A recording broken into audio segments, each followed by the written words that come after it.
It's Dr. Stephen Amoah in Sama or the other Nebusian for Amagana Phony be a trouble in Paya. Enya Sem Kotua. Dr. Stephen Amoah, Honorable Kennedy Agyapong, lead campaigner. Abi Brenaso Freno, Honorable Sticka, and Nebusian for Honorable Sticka. Now, 20th of June, the capacity building event, a course of Kumasia, near Kumasi Technical Uniform and organizes our program. It's the program as now, Honorable Sticka, say. So bagan ha politics there. And time say a Christopher, a Jim Gidigidia who votes a Muslim leader. And that he was going to reveal the hidden treasures of the land to the Muslims. God is real. Don't deceive yourself. Whether heaven or hell, there's God. And that truly, practically, all over the world, where you find Muslims a lot, we have oil. Am I lying? So who can say Muslims are not from God? But whether we like it or not, Christians hardly want to vote for a Muslim leader. It is a fact. This one, in Nebua, Yan Kochake, Mema, sorry, I had a problem. Some pastors had actually set up WhatsApp platform before the election. We all know, why are we lying to ourselves? Even though I disagree with them, it was a fact.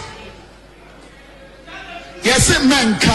At least, yeah, acknowledge a problem, but we can find solutions to them. Rather than saying that any problem, what will that? How can you go and see the doctor? You have a problem with your knee, your head, your stomach, your soul, and you say that, oh doctor, it's only my head. Can you be cured? So even though I disagree with them, it doesn't even make sense for somebody to vote based on religion. This is what they believe in. Until we get to the time and the point that civilization will be expanded enough for people to know that religion has got nothing to do with the leadership. If I'm going to take a decision, I have to make a decision that MPP can win for us. Then committees in the people are testing me. But it's a joke. Me say me yakra, me kwa abrochire school, me kwa discipline committee ni wini. Oboku are ni wini. Aha, ya de me call BNI ankosihwe. Amas, ya de me call discipline committee ni wini. And say take nko na me nya bi. Adentia, I stand for the truth. And I can even be killed. I don't care. If you say obi ati obi sika, and now obi as a son. Say ebi a coming kwa na metuaba. I'm a president. Ebi my decision might have been different. But we want power. And eko kejetia, ko taxi rank, ko marketplaces, ko akra ko he. Obi a sikere di Agyapong.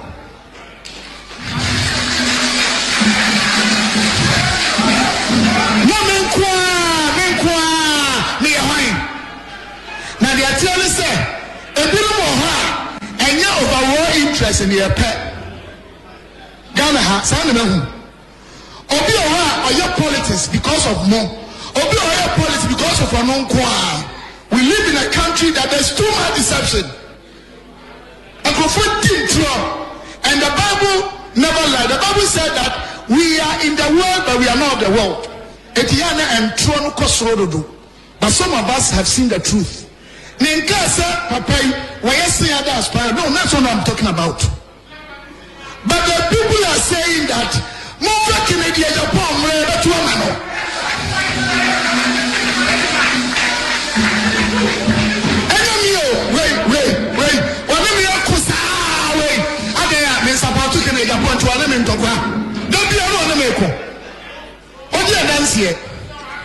but the Atiana said it is only the new patriotic party that once upon a time made it possible for the young poor child in the north, in the south, in the central part of Ghana, in the rural communities, in the urban areas, the child whose mother was Konkonte Seller, a teacher, nurse, doctor, Chako Seller. It was a new patriotic party that made it possible for that child to be given birth, to be born free.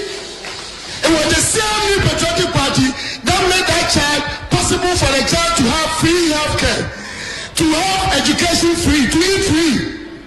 Yama NDC Mesano. na mo hwe bibi aha na oche mu say aban bia ba so for 4 years ontimi nya kese na ye president John Dramani Mahama o 24 years live a enya de bebe biem na mom si yenim na yenim na abaye tofuma our best bet is this election because aban bia no first 4 years ontimi nya kese and President Mahama his excellency after 4 years on maybe your chance here na your mistake near tofuma buana na obi ba no wini a Ghana ni obi bini any power 24 years was me jama no me anyi huyi sha papa 1990 the whole Ghana MPP when they try me Congress ewo tamale Entinsima Dr. Thr Amoah ebetu diama Ghana fo ekasa ho no ana ebusuafo ekotie bae no ebia na odin se o kan de esi asem so but ebusua ana Ghana fo so aso musre ne abasa no quick one ana members of TESCOM organize a press conference omuche say honorable nyabotre dabi honorable nyabotre asem a wokendi abase be condemn asem no yendintum asem a woka say Christians for elect Muslims leaders no honorable asem no de yendintum asem a woka no honorable ye no wonya adwen na we fi amenka o election ye twem ye wa constituency ana mamu ba omia ehwe o we fi ana we fi si ehwe o we fi wa o kasa asimia o constituency ye hwe o. We are organizing this press conference to condemn in all modesty and humility an act by one of our honorable MPs who is in the person of Honorable Thr Amoah. Kumasi Technical University organized a capacity building conference. Kumasi Technical University TESCOM chapter organized a capacity building conference where this said honorable member, who is the MP for the good people of Ishaiso, made some profound statements, a divisive statement for that matter, seeking to divide and instigate religious bigotry in this country. And TESCOM you base today, we want to say a very big no to that. In all humility and modesty, we want to condemn that act. What are the things the honorable member said? And I want to quote him. So I quote, Muslims are not from God. And also, he said that Christians will not vote for a Muslim leader, or Christians will not elect a Muslim leader. End quote. I want to state this on record, and I want to be very, very emphatic. As an intellectual wing of the party, we don't believe in division. We don't believe in comment that is going to instigate religious bigotry in this country. And that is why we organize this press conference today.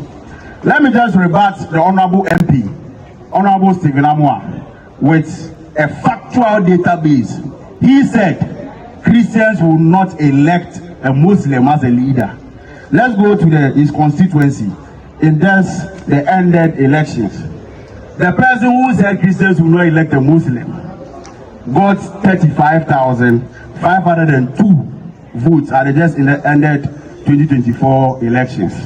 And Dr. Mahmoud Baumia, who he said is a Muslim, and for that matter, Christians will not vote for him, beat him in his constituency by 35,648. So where is the argument here? And what is the stance of what he's talking about? Basically, all what he said at Kumasi Technical University is shallow, is something that we, the intellectual wing of the party, we cannot go by. And for that matter, in all humility and modesty, we call on him to come out and apologize to the good people of Ghana, and for that matter to TESCOM, because he made those statements at a TESCOM program where it's supposed to be a capacity building. I was thinking he was going to motivate our young brothers and sisters who currently are in a state of melancholy, who currently are in a state of agony, and also motivate them so that we come together, we unite together as a party ahead of the 2028 general elections. And so on PRO, MIA Zongo Youth Movements of Ghana. Abdullah Ali, and so she say, honorable, yes, so bra. Honorable, Asama became a new massimo, and you can't see so. Bepacho, honorable Bepacho. Honorable, yes, Bepacho. Asama came quite a Bepacho.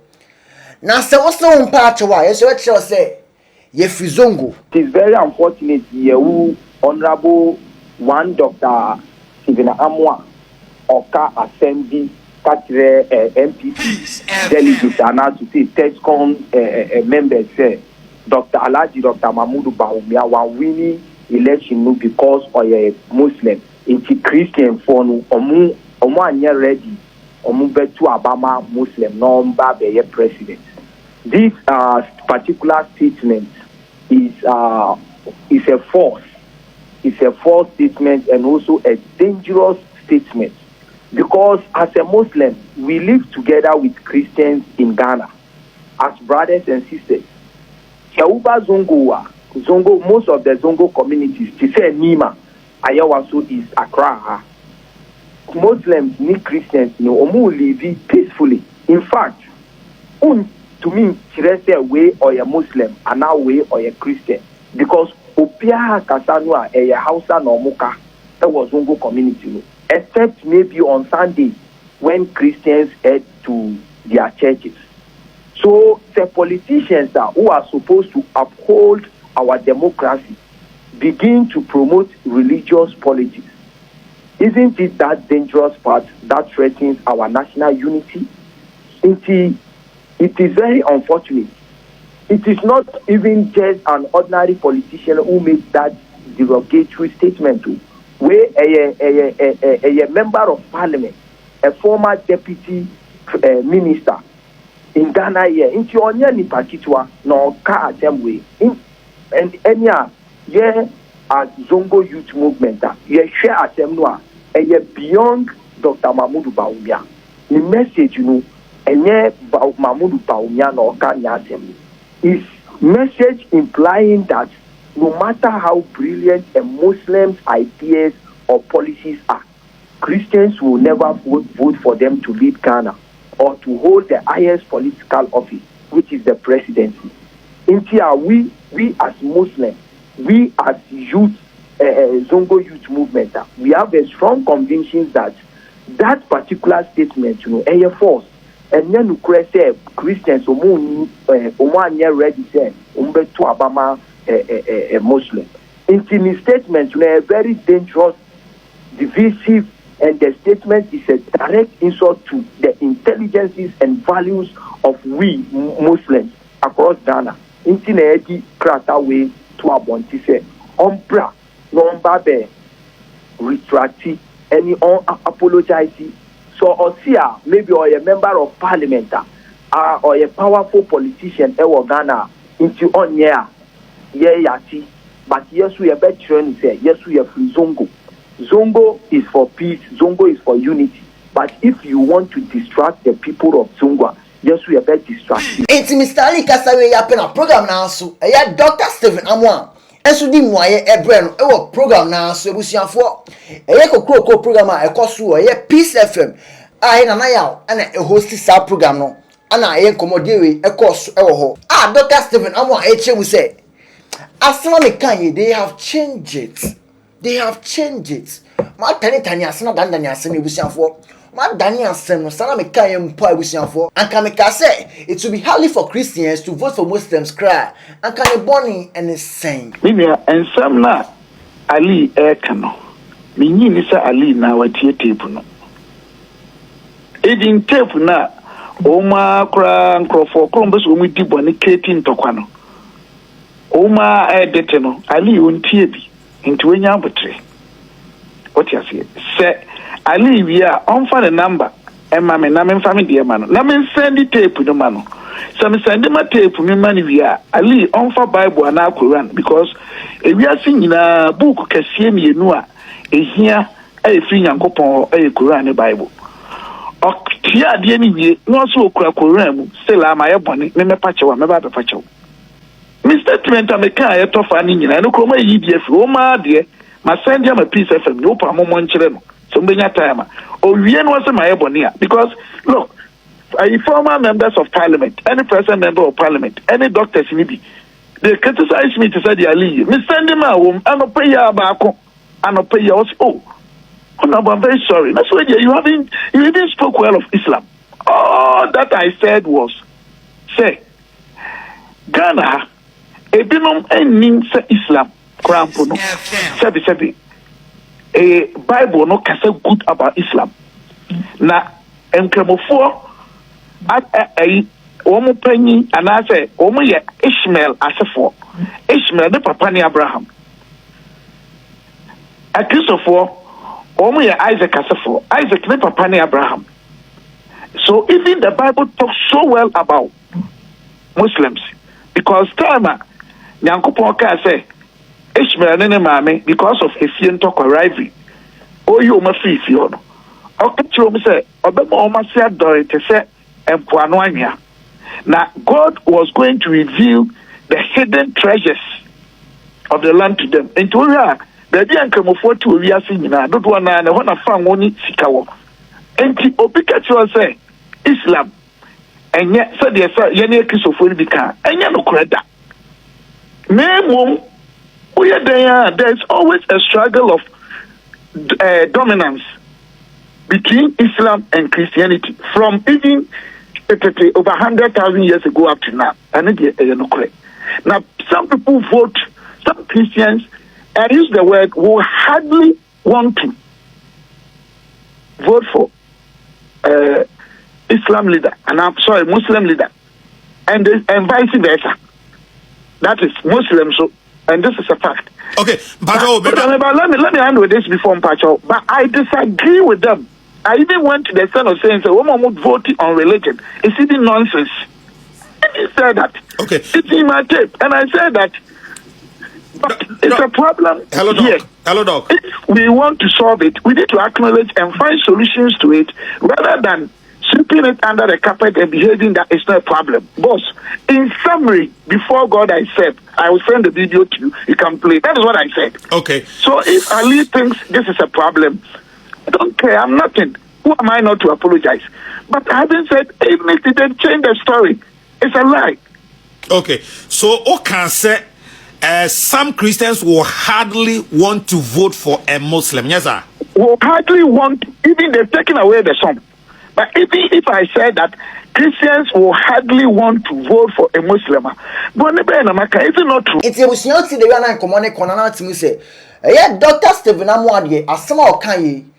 One should also or candy a booby who fiance, one should also come be boof, nemo. Now can they see us so? And out me say, a beam so done Daniel Semno, son out in Comodima or Patre. Quick one, and a Dr. Stephen Amoah Sako Pimo, OKFM. A year sure, I have come and come out tickets here, a host neighbor, unfortunately say, a year mamma and sasso, me pamacho. Most of you in Pamachumanka say, Monfanchemi. Me can't on you, me can't papa. And that's the much less than in here. A year long, Muslim Binomiano. Brother, what I say, me promocho. Not maybe a can't say. Should say, dear, among the 17, Obi Opera, and also know what Dr. Mahmoud got me and I'm near me, I don't know. I'm a full head of Quarry Lumpo, not take it out. Now, suddenly, Name young connect and come for. Then Cassan become a 12 for a better academy. But they are making, and young men could make up. If you are TV, so you are paying for your big cry video, they are paying for an big cry. They make comments to this effect. And Quamboneso. But honorable. Make I set Moba to a ban. What idea where your campaign say? First time, Moyi Obia or ye Islam ni Muslimuni. Dianya Biano, a Muslim community in Beto. Zongo community in Beto. First time, Moyi Obia or no Sufri Northern Regina or ye Muslimu. So I compare Excellency John Dramani Mama or no a Christian.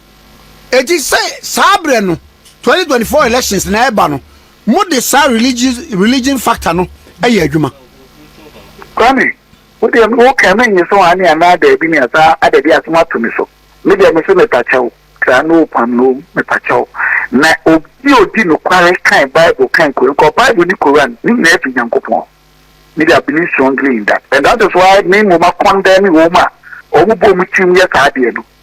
So me bunny and me and say, however, no, a challenge over you can say your boom for true so. Na yet me a not say a more because I never papa. I even use the word class a maybe about civilization and it be and we better try my son and engage with you. And see, I come around far. I mean, put on a can't hear na man say bi no mu me say me yeke na Japan ni penti no ene ye crucify ye ni tronchi ye ni anu muslimfo etime pachew ami me pachew papa na nyame otiafi o hwe ye nyina nyame aso me kan na ebu ye nyina be ko pon ye som no e kristo so frɛ no nyame kes nyankopɔn kɛse no sabi bo fo me say almighty god ye ni anu kemufo no so frɛ no ayi Allah akbar Jehovah for one friend, Jehovah. Or she in and let among your same kino, oh, customer 2 years or 1 kind. Eddie agreement now, Eddie Bunny Maski. And now Eddie created this affection, Amma will become because they can make a point. Eddie and I will be. Okay, oh, yeah. 0.7. In the phone, we live here now, prayer and now say a bitum, and I Dr. Mamuba near Winia. Free in answer and for Domum, not the opposite to me to sure. At the end, I should be. It's a minimum come of what me only has like for much. You book if you make a thank you, Mokama send it to Nama. So my Ebonibia is snow. Actually, but some I ever knew, many ever knew, the Pankamu for Ninacho. Because chief mum, the name of much I'll say. Mean to make a thank you, we are seeing with that. And Tebusian for I so it seems misunderstanding if we the camp of Kennedy Agyapong Nebusian for the cover by na any I Busian for then also I say if we the camp of Kennedy Agyapong and I say the camp of NPP I then I want say if you didn't comment section I say I have Ghana TV make sure it's the first time you subscribe now for with me comment section I say me then the orange and I will for best sign Asia Macau.